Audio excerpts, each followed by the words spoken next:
Call this Parenting Our Adult Children Part 2. So I've heard you guys, but most importantly, God hears you and He hears your hearts.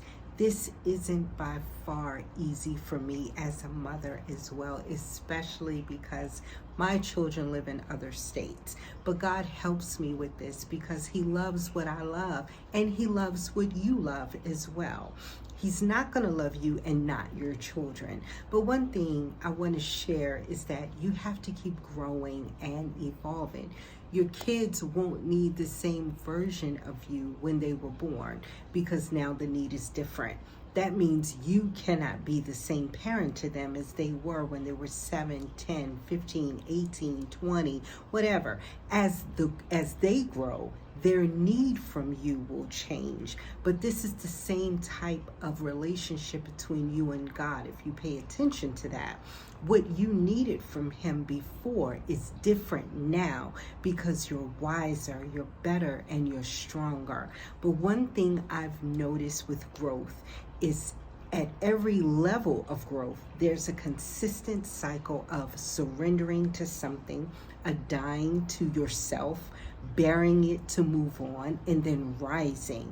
This is for every stage of growth. This is also equivalent to the crucifixion if you pay attention to that. The surrendering, the dying, the bearing, and the rising.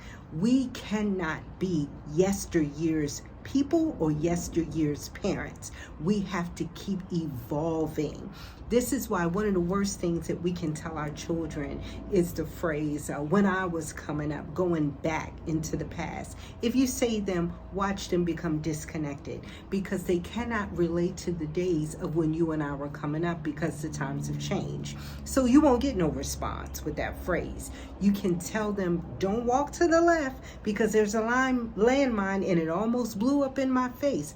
What do you think they're going to do? They're going to walk to the left. Why? Because just because it almost blew up in your face doesn't always mean it's going to happen to me and blow up in mine. Leave it alone because we have done the same thing.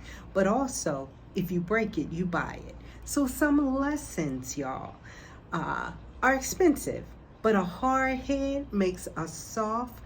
You can finish that phrase. You already know that. But they will come back stronger, better, wiser because some things you just can't teach. Some things they have to experience and learn for themselves. Now, some people are their children's friends, and that's fine.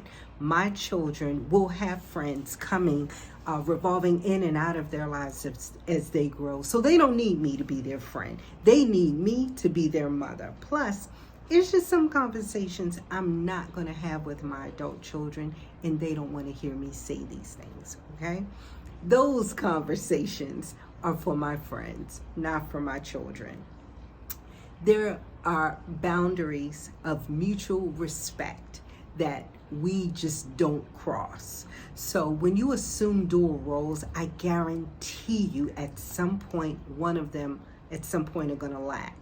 Our roles as parents are too important because they can't be filled by anybody else. Psalms 27:10 says, when my father and my mother forsake me or abandon me, then the Lord will take me up or pull me close. Listen, y'all, when God has to step in and fill a role, that tells you this is a pretty important role. So I'm not going to jeopardize its share or crowd it, but I'm going to give it room to breathe, cultivate, feed it with the healthiness that maybe because of lack of knowledge, my parents weren't able to give me as I was coming up as an adult. So the greatest gift that we can give our children is growth. It's not hard to grow. It's just a decision to grow.